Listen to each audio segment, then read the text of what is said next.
Bismillahirrahmanirrahim. Alhamdulillah Rabbil alamin. Wassalatu wassalamu ala asyrafil mursalin Sayyidina wa ala Muhammadin wa ala alihi wa sahbihi asmin. Amma ba'du. Yang kita hormati bersama Bapak Kapolri DRS Listio Sigit Prabowo MSI, Bapak Insinyur Jenderal Polisi Martinus Hukom selaku Kadensus, Bapak Brigadir Polisi DRS Torik Triyono, Bapak Brigadir Polisi Simpson, SIK MSI, Bapak Brigadir Arif Mahfud, SIK MH, Bapak AKBP MD Sotik, Bapak AKBP Jimli Brilian, SIK, dan Bapak AKBP Beri Diantara SIK, dan semua teman-teman yang saya hormati. Seperti yang saya sering cerita kalau ngaji, ngatur kiai itu dosa. Tapi karena saya niat baik, sama-sama ngaji, jadi temanya bebas, waktunya juga paling lama saya ngaji paling 20 menit sampai 30 menit. Sesi jawab, tanya jawab hanya 2 pertanyaan. Tidak boleh bantah, yang punya diri saya kok diatur. Ini semakin lama Anda ngatur saya semakin dosa, karena ngatur orang itu tidak baik. Apalagi ngatur kiai itu tambah tidak baik lagi ini. Ya toh, misalnya saya ke Jakarta nelpon Pak Martinus, Pak sini, ya belum mesti bisa. Jadi ya sama-sama nggak mesti bisa kan. Tapi monggo lah kita cerita-cerita Islam, cerita-cerita beragama yang rileks. Kita semua tadi seperti yang dikatakan Kadensus pernah diswani Mas Sufyan Sauri, juga beliau pernah ngaji. Sebetulnya dalam banyak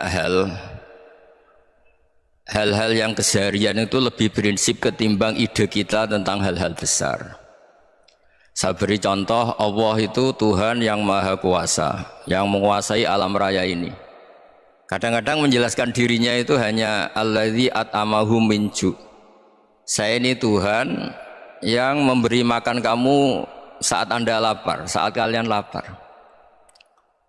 Jadi untuk beriman kepada Tuhan yang Maha Esa, kepada Allah, kamu yakin yang memberi makan kamu itu Tuhan.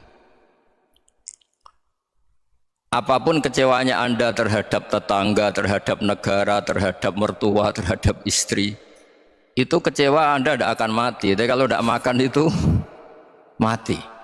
Sehingga Allah mensifati dirinya kadang pakai keseharian. Alladzi at'amahum min ju'. Tuhan itu siapa? Yang memberi makan kamu ketika lapar. Tapi kamu untuk syukur itu nunggu punya istri cantik, neriman, gampang diatur, membolehkan poligami. Terus 4 istri itu neriman semua, loyal semua. Itu sombong betul. Mau syukur saja kok repotnya seperti itu.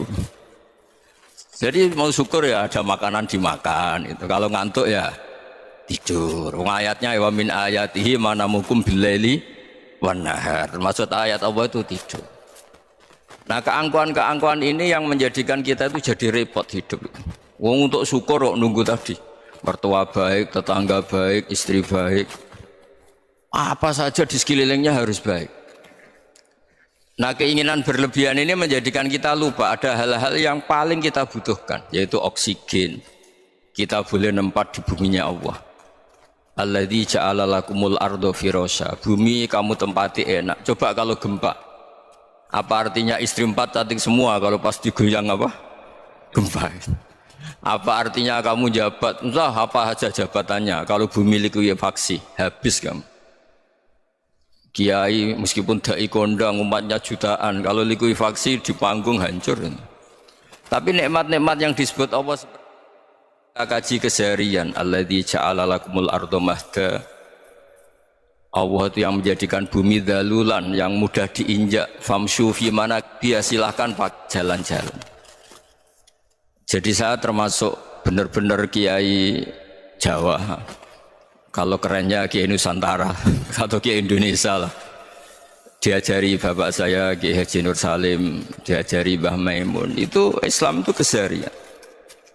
Karena ketika Anda memilih hal-hal yang serius, itu tujuan utamanya nyari ridhonya Allah, dan ridhonya Allah bisa kamu dapatkan sesuatu yang pasti benar. Misalnya dalam sebuah hadis Sahih Muslim disebutkan, Inna Allaha la yardo anil abdi idza akalal akla fayahmadahu alaiha aw yashroba syarba fayahmadahu alaiha. Itu redaksinya inna itu sesungguhnya, la yardo juga pakai lam taukid, juga maknanya sesungguhnya. Sungguh-sungguh Allah sangat ridho ketika seorang hamba itu makan ketika sesuap nasi dia muji Allah, ketika minum seteguk nasi dia muji Allah. Itu kalau orang diridhoni Allah itu wali betul. Itu untuk jadi wali itu gampang, kamu makan ridho, kamu nginjak buminya Allah ridho seneng, kamu hidup keseharian aman seneng.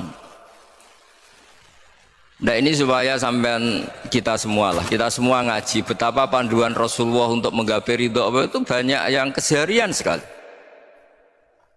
Saking kesehariannya banyak dalam hadis dan itu sahih. Nabi menyebut hal-hal yang keseharian. Hatta ma tas'alu fi fimra'atika, kamu punya uang kemudian istri kamu bisa makan, itu ibadah.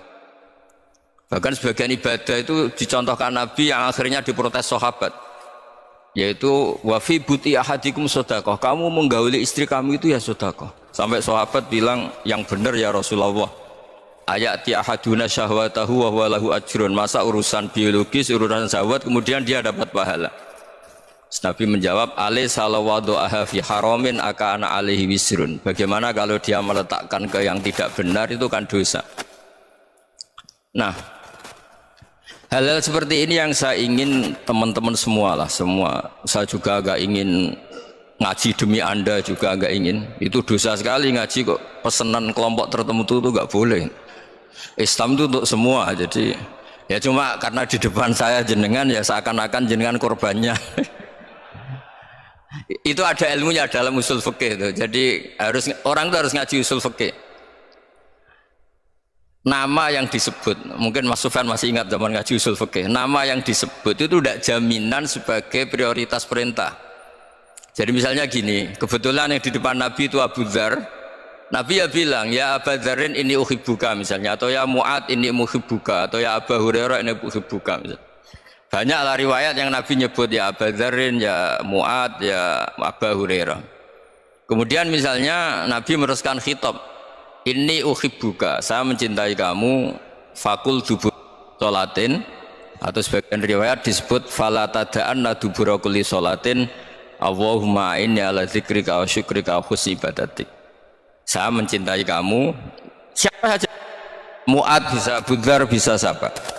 Saya mencintai kamu, mohon kalau habis sholat kamu jangan lupa wiridan Allahumma a'inni ala dzikrika wa syukrika wa husni ibadatik. Ya Allah, tolong kami permudah supaya mudah ingat engkau. Anda tidak bisa mentang-mentang, wong nama saya Parmin, nama saya Purnomo, itu yang diperintahkan Mu'ad misalnya. Jadi yang disebut satu, tapi khitab itu untuk siapa saja. Saya teruskan ya. Jadi saya mohon semua kita melakukan kebaikan itu, kalau dalam kaidah fikih disebut al-yakin la yuzalu bisyak. Banyak kebaikan yang kebenarannya itu 100%, tidak punya efek samping ke pihak lain, ke kelompok lain, ke komunitas lain.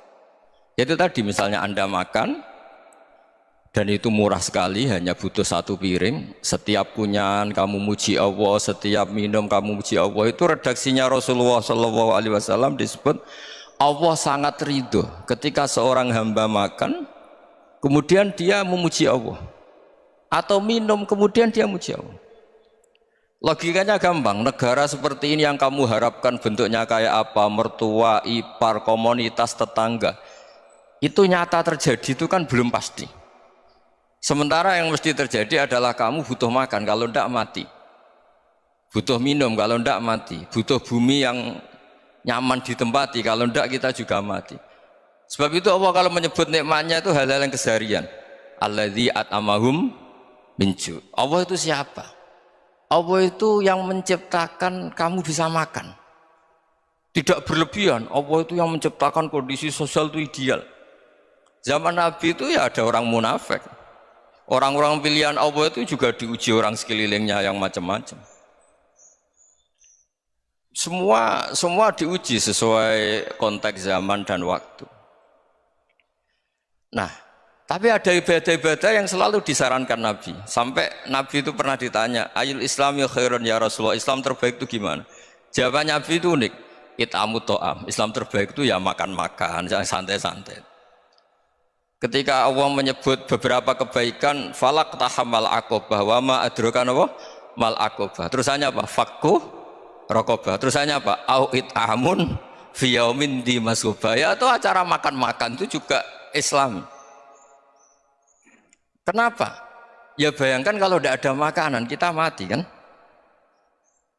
Kondisi sosial tidak ideal itu Anda masih gak apa-apa. Tapi kalau Anda tidak makan, Anda tidak minum, kamu punya istri cerewet masih bisa hidup, punya mertua cerewet masih bisa hidup. Tapi kalau tidak makan bisa mati. Berarti penting mana istri sama makan? Penting mana? Makan.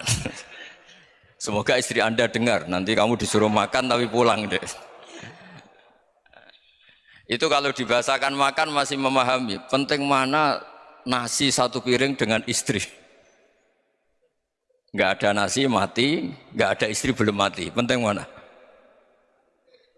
Gak berani jawab kan? Nah, ternyata Anda ada garang kan di depan istri. Jadi saya mohonlah, mungkin Mas Sufyan Sauri tadi yang bisa bantulah. Teman-teman tuh ngaji yang keseharian saja. Karena kita nyari ridha Allah itu berdasar firman Allah. Dan firman Allah itu menyebut keseharian tuh riang, gampang. Itu tadi misalnya wa min ayatihi manamukum billaili wanar. Termasuk ayat-ayat Allah itu kamu tidur. Maka dulu itu ada guyonan, ada tokoh Mu'tazilah, kelompok dalam Islam yang berpikir manusia itu bisa menentukan ikhtiarnya sendiri. Karena saya bisa duduk, duduk, ingin berdiri, berdiri. Karena kelompok ini nggak terima kalau semua kehendak Allah, nanti bagaimana kalau semua kehendak Allah kok ada hisab, ya ada sanksi. Lucunya itu dia akhirnya ini cerita ya, mencintai seorang perempuan cantik sekali. Dan itu dia menjadi ahli sunnah itu oleh hal-hal yang sepele. Karena istrinya cantik, ya namanya suami istri itu hubungan intim. Terus ditanya, Mas masih ingin lagi? Masih. Silahkan diulang lagi. Wah ya tidak bisa. Katanya manusia bisa menentukan yang diinginkan. Itu tobat itu. Itu nggak bisa ditobatkan Mas Sufyan Ats-Tsauri. Orang cantik yang mudah nobatkan orang itu orang cantik. Segampang itu. Akhirnya kita tahu, makanya kalau dalam kitab Hikam itu disebut al-aqil mayyakul madza yaf'alu wa hubi wal ghafil mayyakul madza af'al. Orang yang punya akal karena sadar ini wilayah Allah, semua milik Tuhan. Itu dia tiap hari berpikir, besok Allah akan melakukan apa terhadap dunia ini. Kamu merencanakan suatu mau plesir ternyata gempa. Mau wisata ke Rusia ternyata perang. Kamu tidak pernah tahu apa yang akan terjadi besok. Wa ma tadri nafsum madza taksibu ghadan. Tapi anda semua kita ini sering punya jadwal permanen. Makanya saya kalau diundang siapa saja bisa takdir. Yang jelas Gus ini acara penting. Ya masih acara penting nak pangeran nang ngersakno piye. Kok ape dadi pangeran kamu kok mau jadi Tuhan. Itu kadang ya kiai gitu. Penting Gus acara ini jenengan harus memastikan bisa. Loh kamu itu yang ngajarin tauhid, sesuatu itu biadillah kok bilang-bilang apa pasti. Kalau maksa terus tak tobatkan loh kamu kata saya itu. Ya kalau gitu Gus bilang insya Allah. Wah itu hati saya, fisik saya, roh saya sudah bilang insya Allah. Tidak usah kamu latih kata saya. Nah hal-hal tauhid keseharian itu gampang sebetulnya.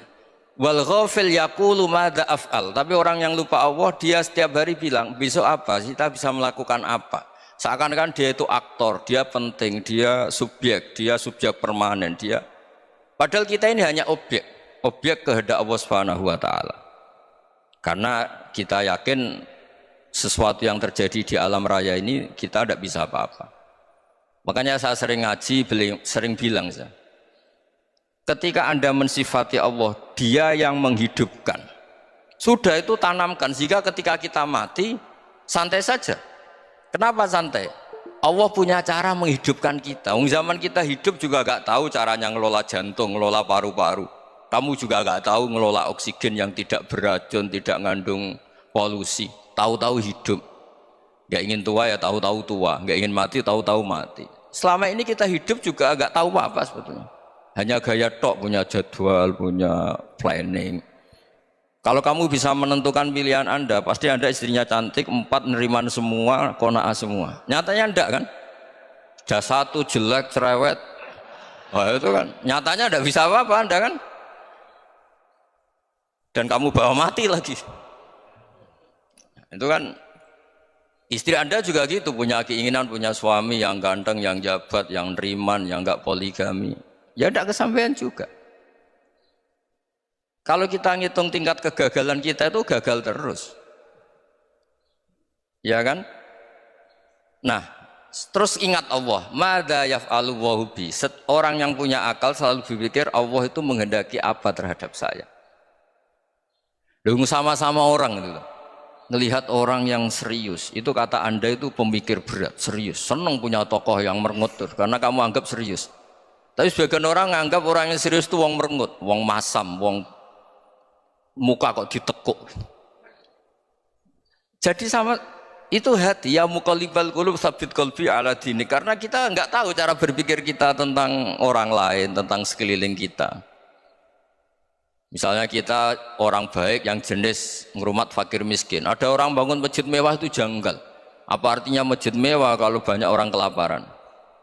Tapi kalau yang jenis pendidikan, apa artinya masjid mewah kalau enggak bisa ngaji?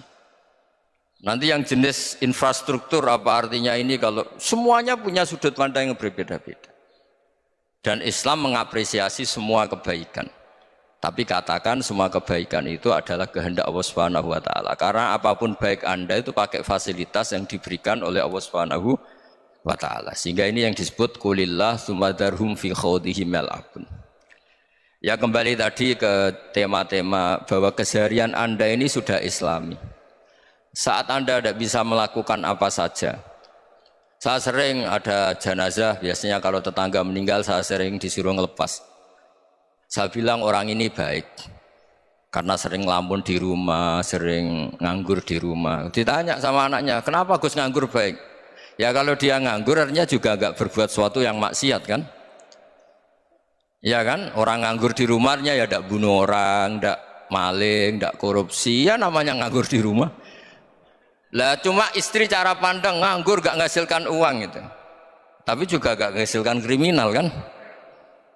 Jadi sebenarnya Islam itu makanya kalau sampai ngaji usul fikih itu ada kitab usul fikih namanya Lubul Usul, itu terkenal sekali di pesantren itu. Itu kalau ngapresiasi keseharian itu luar biasa. Izma min mubahin illa wa yatahaqqaqu bihi tarku haramimma. Karena keseharian yang mubah saat Anda lakukan itu ada kehebatan yang luar biasa, yaitu meninggalkan haram. Makanya dulu banyak orang-orang alim ketemu temannya itu guyon sampai semalaman. Itu biasanya yang semangat Islam, itu kiai kok tidak tahajud, kiai kok tidak witir. Orang yang sedang mapan uangnya banyak, malam itu tidak kelayaban itu sudah luar biasa. Melawan nafsu supaya tidak maksiat itu sudah luar biasa. Supaya lupa guyon sama temannya semalaman sampai subuh. Gejolok-gejolokan ngenang zaman miskin, zaman kuliah gak jelas, zaman apa. Melihatnya jangan tarkut tahajud. Seperti ini meninggalkan tahajud, tapi meninggalnya ini talkul muharramat. Jadi kayak apa hebatnya? Sehingga Imam Ghazali punya riwayat yang agak unik. Hatta takuna ibadatu akhiri hadil ummah iku an-naum. Sehingga suatu saat ibadah terbaik umat ini itu tidur. Itu kan riwayat kontroversi. Ketika Imam Ghazali ditanya, kenapa iya? Kenapa kamu mulai keluar dari rumah itu sudah banyak maksiat? Melihat perempuan yang enggak mahram, melihat fenomena. Tapi kalau kamu tidur itu enggak melihat apa-apa. Tapi juga kamu jangan nganggap tidur itu ibadah betul. Saatnya melakukan fardhu ain malah masih tidur. Tapi itu sudut pandang yang menjadikan kita Islam itu gampang. Jadi saat Anda tidak bisa aktivitas apa-apa, misalnya ada beberapa orang yang lumpuh. Lumpuh itu memang nggak bisa Jumatan, nggak bisa ibadah, tapi dia juga nggak bisa maksiat. Tidur itu memang Anda saat itu tidak bisa tahajud, tidak bisa witir, tapi saat itu ada zina, ada maling, tidak gosipkan orang, tidak bully orang, tidak menanamkan kebencian, tidak hasud. Sehingga tidur menurut Allah Ta'ala wa min ayatihi manamukum billaili apa? Wan-nahar. Karena di tidur itu selain ada unsur istirahat, jaga kestamina, juga ada unsur meninggalkan beberapa keburukan. Nah saya mohon ibadah yang keseharian ini kita jaga supaya kita semua baca ayat itu fasih itu tertanam di hati. Allah itu siapa? Alladzi at'amahum min ju'i wa amanahum min khauf. Dan Allah kalau cerita di Quran itu anna sababnal ma'a sabba thumma syaqaqnal ardha wa syaqqa fa ambatna fiha habba wa inaba wa qadba wa zaituna wa nakhla wa hadaika hulba. Kamu tahu saya ini siapa, kata Allah. Saya ini adalah Tuhan yang menurunkan air, kemudian ada tanaman banyak. Habba wa inaba wa qadba, ada zaitun, ada tin, kalau orang Jawa mungkin ada tela, ada padi, ada mangga, ada pisang. Sudah. Wa inaba wa zaituna wa nakhla wa hadaika hulba, ada perkebunan yang lebat. Tujuannya apa? Mata Allahkum, silahkan kamu pakai, kamu nikmati. Tapi karena kadang kita ini punya ide-ide besar. Tadi untuk syukur saja nunggu punya istri riman, rumah baik, tetangga baik, komunitas baik, semuanya baik baru syukur. Lama-lama nanti ada di surga, syukurnya nunggu surga paling kelas A. Itu sudah ada yang menghuni Rasulullah, kamu nggak boleh di situ. Masa untuk syukur saja? Repotnya Masya Allah. Jadi mohonlah Quran yang kalau Anda hafalkan juz amma itu kan ada ayat-ayat yang kayak tadi. Ya, fal yang dzuril insanu ila ta'ami. Coba lihat apa yang kamu makan ya, dari mana, dan untuk mempertahankan hidup kamu keseharian. Jadi jangan kira ibadah itu harus membentuk komunitas yang versi Anda, ibadah itu harus yang hal yang mulu-mulu. Kesehariannya Anda alami. Loh, ini saya tidak bikin-bikin, saya ngaji bukan karena berdasar pesanan. Itu ayat yang saya bacakan betul ada ayatnya kan, fal yang dzuril insanu ila ta'ami anna sababnal ma'a sabba thumma syaqaqnal arda syaqqa fa ambasna fiha habba wa inaba wa qadba wa zaituna wa nakhla wa hadaika khulba. Terusannya apa? Mata'al lakum, silakan kamu nikmati. Mata itu silakan kamu nikmati. Ya kayak sampean dikasih hidangan ya makan. Ya sudah makan, habis makan ya minum, habis itu ngantuk ya tidur. Ya sudah normal-normal saja. Kayak apa indahnya Islam. Tapi Anda mencari Islam yang gimana lagi? Nah itu yang diajarkan guru-guru kita, diajarkan sanad kita sampai Wali Songo, sampai Rasulullah SAW. Bahwa pada akhirnya ada jihad, ada perang. Itu dulu memang perang, bukan membunuh, beda. Dulu kita dijajah Belanda ya perang, dan itu normal karena kita dijajah. Jadi ketika orang lain ingin baik sama kita, wa in ahadum minal musyrikin astajaruka ya fajirhu hatta yasma'a kalam Allah. Kalau mereka ingin baik ya kita baik. Makanya ada istilah musta'man, mu'ahad. Kalau mereka ingin damai, berdampingan dengan kemajmukan ya itu yang lebih baik. Karena memang Islam menghormati proses perdamaian. Wa in janahu nawa lisalmi ya fajnah lah. Kalau ingin damai ya kita harus damai. Jadi andai kan dulu Belanda datang ke Indonesia kok minta besanan gitu.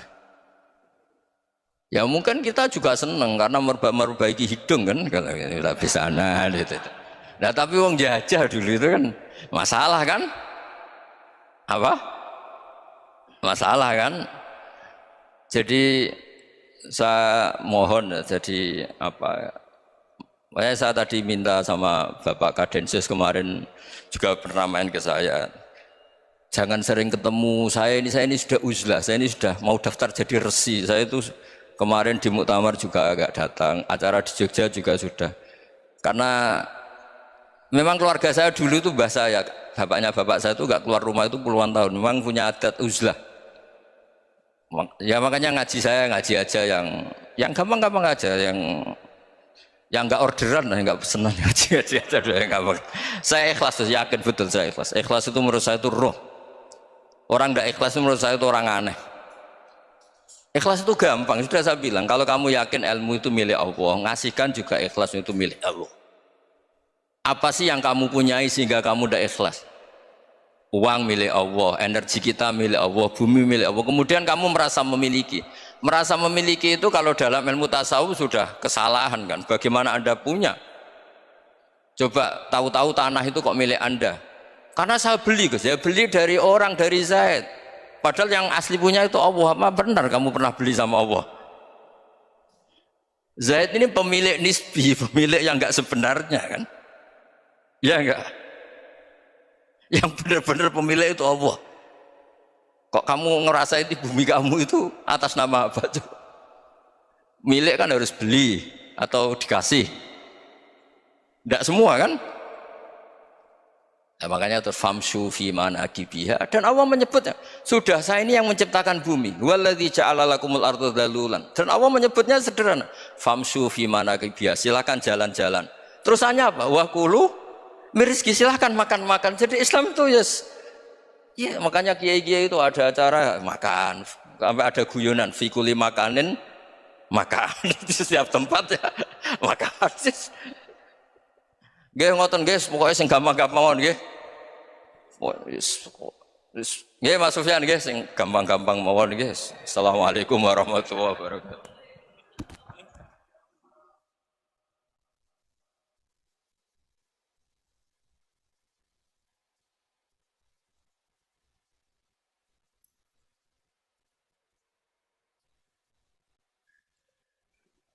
Hadirin yang berbahagia, untuk sesi selanjutnya yaitu tanya jawab, kami persilahkan dengan 2 pertanyaan. Ya, terima kasih.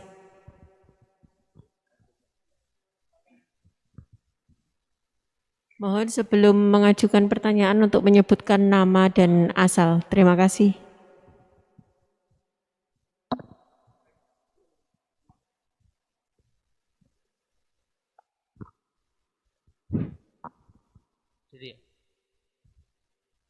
Bismillah, Assalamualaikum warahmatullahi wabarakatuh.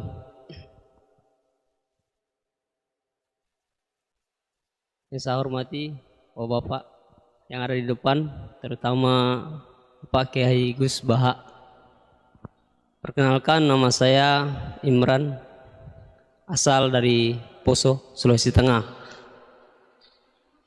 Alhamdulillah, pada kesempatan hari ini kita diberikan nikmat oleh Allah untuk bisa bertemu dengan Bapak Kiai yang mungkin secara pribadi dan mewakili mungkin perasaan teman-teman semua di sini, ada kerinduan, keinginan untuk berjumpa langsung dengan Kiai, dan alhamdulillah terlaksana dengan berkat dari Allah Subhanahu wa taala melalui bapak-bapak kita dari Densus bisa memfasilitasi. Pak Kiai, yang pertanyaan saya, kita ini kan teman-teman ini bahasanya ex napiter, pernah masuk dalam kesalahan kebencian terhadap negara.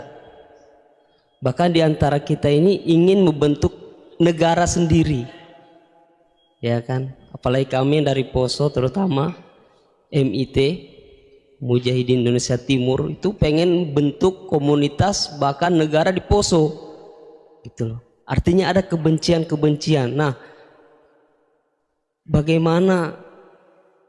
Karena kami dulunya punya doktrin negara ini negara yang togut, gitu loh. Negara kafir yang wajib untuk kita perangi, kita musuhi. Dan orang-orang yang berkembang pokoknya kita basmilah sampai tegak negara ini, negara Islam versi kami saat itu.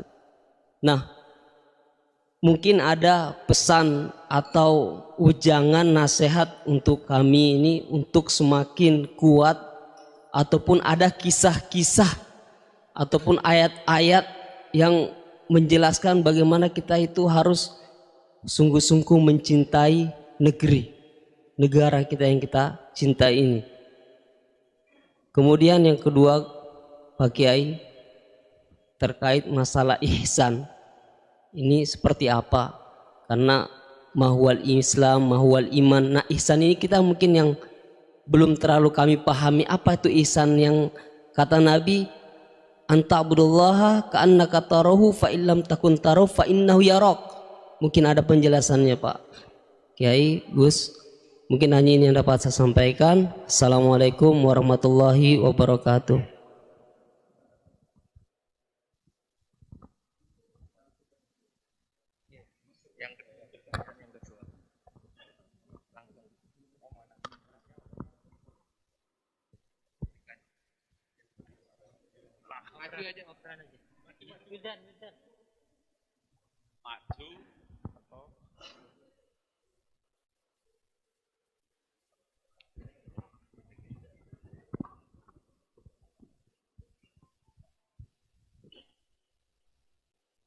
Assalamualaikum warahmatullahi wabarakatuh. Nama saya Wildan dari Malang. Alhamdulillah hari ini bisa bertemu dengan Gus Baha yang memang dari saya waktu di dalam udah ngikuti YouTube-nya pada masa itu. Dan di sini Gus mungkin terdiri dari banyak saudara-saudara kita yang dari berbagai tempat, berbagai karakter dan berbagai sifat. Nah, yang saya ingin tanyakan, bagaimana kita memupuk konsep persaudaraan tanpa memandang kepentingan duniawi. Karena kebanyakan dari kita bersaudara karena kepentingan, bukan bersaudara karena ya kita adalah saudara. Terus kemudian yang kedua yang ingin saya tanyakan itu, kita hari ini adalah mengalami degradasi moral yang luar biasa. Akhlak, sopan santun nyaris sedikit demi sedikit hilang. Nah, bagaimana cara kita untuk memupuk agar generasi kita selanjutnya tetap berakhlak, beretika terhadap yang lebih tua, ataupun kepada sesamanya, ataupun kepada yang lebih kecil. Mungkin sekian dari saya. Assalamualaikum warahmatullahi wabarakatuh.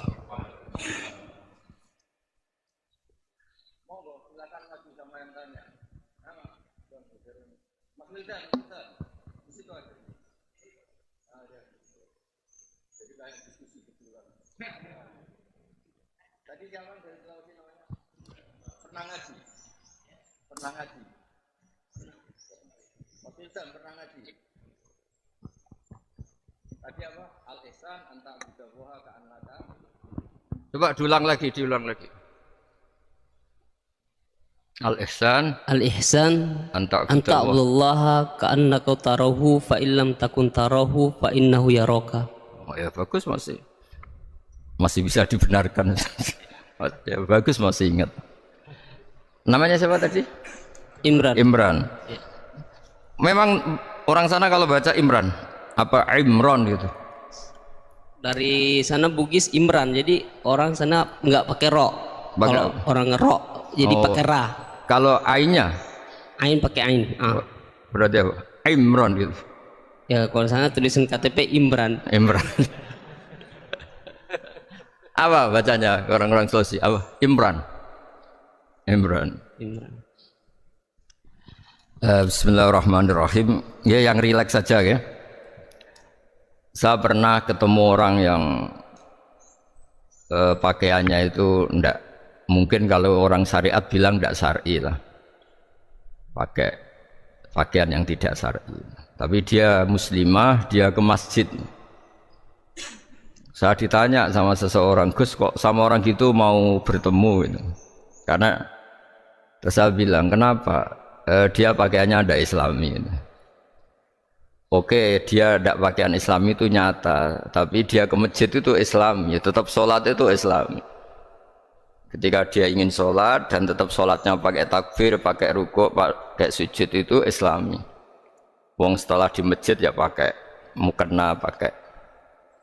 Kalau sama-sama nyata, Anda kan boleh ngingat sama-sama yang fakta gitu. Dia punya kesalahan dalam berpakaian, dia punya kebenaran dalam sujud, dalam rukuk, dalam ibadah. Dan itu tradisi Quran. Quran ya cerita famay ya'mal mithqala dzarratin khairan yarah wa may ya'mal mithqala dzarratin syarran yarah. Apa susahnya sih ingat dua-dua sisi itu? Sama bernegara atau bertetangga, kita bayangkan jangan bernegara dulu, terlalu luas, bertetangga saja ukuran. Karena nanti sama, bernegara sama bertetangga itu hadisnya sama. Kita di kampung itu ya ada masjid dan orang-orang yang nggak sholat juga nyumbang masjid. Bahkan ada yang nyumbang masjid banyak terus tidak sholat karena keramik saya sudah sholat katanya. Saya pernah ketemu orang model gitu itu ya ada. Jadi tapi ada juga yang sholat terus tapi nggak pernah nyumbang masjid. Ya orang banyak. Intinya itu Allah itu punya tradisi, punya sunnatullah. Kebaikan ya dihitung, kejelekan juga dihitung. Dulu ketika Rasulullah SAW hidup bersama komunitas yang majmu', itu sebetulnya permintaannya Nabi jangan halangi kami saat mau beribadah. Dulu sampai perang karena mereka menghalangi. Sebenarnya problem mereka wa yasudduna an sabilillah, menghalangi. Sebenarnya kalau dulu saling toleransi ya enggak ada masalah. Artinya ketika Anda ingin sholat di Indonesia agak dihalangi, ingin pengajian enggak dihalangi, sebenarnya ini enggak ada masalah. Nah, soal ada kebaikan, ada keburukan ya mulai Nabi Adam sampai sekarang sampai kiamat. Itu cara pandang. Jadi cara pandang kita terhadap orang lain itu harus hal-hal yang nyata. Kalau kesalahan mereka nyata, kebaikan mereka juga nyata. Kenapa kita hanya ingat sisi yang jelek, tidak ingat sisi yang baik? Saya sering cerita ke santri-santri saya, setiap saya pengajian diundang orang di mana-mana itu saya mesti istighfar. Karena nggak ada pilihan. Saat saya datang ke pengajian di Sulawesi, misalnya saya tinggal ngaji di sini. Saat saya ngaji di sini, ninggal undangan yang di sana. Hidup itu tidak banyak pilihan, meninggalkan kebaikan, melakukan kebaikan. Artinya gini, dalam kebaikan saja ada kebaikan yang ditinggalkan. Apalagi dalam kejelekan. Makanya di sini ada pepatah terkenal dalam ilmu tasawuf itu. Wastighfaruna yahtaju ilal istighfar. Saat Anda baik saja butuh istighfar. Bapak saya kalau guyon gini, Mas Sofyan. Ada imam istiqomah jadi imam masjid sampai tua sampai batuk-batuk. Itu bagus istiqomah. Tapi itu masalah kata Bapak. Akhirnya enggak kaderisasi katanya. Itu istiqomah apa enggak mau diganti orang lain katanya. Ada kiai dai di mana-mana. Itu mesti orang muji, oh itu dai di mana-mana, laris enggak pernah di rumah. Pondoknya pasti bubar itu karena ditinggal. Jadi kebaikan seperti ada orang sering sowan kiai. Wah itu malah lebih masalah lagi kan. Kadang kiainya pas istirahat, yang disalamkan template uang jatah susu anaknya. Hari itu waya tagihan malah lari sowan kiai. Nah, harusnya di rumah ada fardu ain, tagihan listrik entah apa. Jadi makanya di hikam itu terkenal kata-kata manusia itu siapa? Manusia itu mangkanat mahasinuhu masawiya fakih falatakunu masawihi masawiya. Manusia itu orang ketika baik saja salah, apalagi pas salah. Coba saya misalnya pidato begini, di atas panggung saya orang alim pidato nasihati orang. Di saat yang sama seperti yang tanya Mas Wildan tadi ada agak sopannya. Di situ ada mungkin orang yang lebih sepuh timbang saya. Masa lebih muda kok di atas? Yang di bawah lebih tua. Ada tidak sopannya? Mau nggak pidato disuruh, mau di atas disuruh. Nggak sopan sama yang. Tapi misalnya yang paling sepuh pidato nggak pernah ngaji kok pidato terus gimana? Artinya ketika kita baik saja ada salahnya, apalagi pas salah. Sebab itu ajaran Rasulullah itu suruh berdoa Rabbana dzolamna anfusana. Sebelum minta itu merasa ya Allah kita ini mendolimi diri kita sendiri. Karena dalam pilihan-pilihan itu pasti ada salahnya. Coba misalnya Anda bangun masjid habis 2 miliar. Yang harusnya 1 miliar sudah jadi. Terus nanti suatu saat ketemu Allah ditanya. Itu ada orang miskin, fakir miskin, yatim. Andai kan kamu sumbang 1 miliar itu sejahtera semua. Gara-gara kamu bangun masjid terlalu mewah. Ya tapi kadang-kadang orang kebaikannya itu orientasinya bangun masjid, gak tertarik nyumbang fakir. Wong saat itu cara berpikir gitu mau apa? Tapi kalau dia mau luhur manusia terbaik karena bangun masjid 2 miliar, coba diaudit secara kepentingan syar'i. Penting mana dengan ngasih makan fakir miskin? Penting mana dengan menikahkan janda misalnya? Penting mana dengan pendidikan? Apa artinya masjid mewah orang nggak tahu halal haram, nggak tahu najis, nggak tahu cara sesuci, nggak tahu cara adzan yang benar. Terus penting mana untuk beli kitab sama dipakai masjid? Apa artinya beli kitab apa tapi nggak makan? Penting mana makan sama beli kitab? Ada auditnya. Makanya manusia itu ketika baik pun disuruh istighfar, apalagi ketika salah. Nah dengan perasaan seperti itu kebencian pada orang lain luluh karena potensi baik pada orang lain ternyata tinggi dan potensi salah ke kita juga tinggi. Nah dilatih gitu. Jadi di Ihya itu ada kitab tawadhu. Kitab tawadhu itu dilatih ketemu orang tua. Huwa aksaru ibadatan, dia mesti ibadahnya lebih banyak karena lebih tua dibanding saya, pasti sholatnya lebih lama dibanding saya. Ketika Anda sudah tua melihat anak-anak, huwa aqallu minni maksiatan, mesti maksiatnya tidak banyak karena masih kecil. Terus ketika melihat orang fasik maksiat, la'allahu yatubu alaih fa innahu tawwabur rahim, mungkin Allah memberi tobat, bisa saja. Umar itu ingin bunuh Nabi, tapi Allah memberi tobat. Yang sowan kiai saja tidak mesti dapat tobat. Umar ingin bunuh Nabi, tapi Allah memberi tobat. Akhirnya ya tobat jadi Islam yang baik. Dalam sejarah Wali Songo, Kalijogo, sowan Sunan Bonang itu ingin garong, tapi malah jadi muridnya jadi wali. Kalau Allah sudah menghendaki tidak ada ya. Perang Uhud orang Islam kalah itu karena panglimanya siapa? Khalid bin Walid. Tapi dia malah yang dapat hidayah. Nah, sama orang yang sekarang Anda benci bisa saja Allah merencanakan ada apa? Hidayah di situ. Dan kita yang merasa benar jangan saja ada rencana Allah bikin kita su'ul khotimah, naudzubillah min dzalik, kan tidak pernah tahu. Nah, dari tidak pernah tahu itu orang diusahakan tawadhu. Wa ma adri ma yuf'alu bi wala bikum, kita tidak pernah tahu. Makanya meskipun saya ini kiai terus kata orang banyak itu ketop, kalau istighfar ya nangis betul ya. Cuma kan nggak perlu di depan umum. Nanti dah ke penampilan kan ribet kan nanti. Sudah nangis, gak ikhlas, gak mutu. Ya gitu ya. Yang Mas Wildan tadi apa pertanyaannya diulang? Selain masalah akhlak tadi. Tentang bagaimana cara kita bersaudara tanpa memandang kepentingan duniawi. Nah ya makanya tadi saya bilang bernegara itu pakai hadis, misalnya Nabi pernah ngendikan kamu itu punya 3 tetangga, yang satu punya 3 hak, yaitu dia tetangga kamu, dia seagama kamu, dia sesaudara kamu. Jadi ada 3 hubungan, seagama, sesaudara, dan tadi apa? Dia tetangga kamu, dia seagama dengan kamu, dia masih kerabat kamu. Terus ada tetangga yang punya 2 hak, yaitu dia tetanggamu seagama dengan kamu tapi tidak sekeluarga dengan kamu. Terus ada tetangga yang punya 1 hak, dia tidak keluarga kamu, dia tidak seagama dengan kamu tapi tetap punya hak karena itu tetangga kamu. Dan itu kata Nabi semuanya berhak kamu baikin karena ada hakul jar. Makanya dulu doa ada bil kubri itu ceritanya sederhana. Ada seorang perempuan Yahudi ya, sowan Sayyidah Aisyah. Kalau sowan ya dikasih uang sama Sayyidah Aisyah. Padahal Yahudi ya, ketika dikasih uang, terus si Yahudi tadi, semoga engkau diselamatkan dari siksa kubur.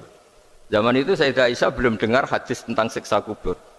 Setelah Rasulullah datang, saya tadi diminta didoain, ya saya terima karena saya nggak percaya.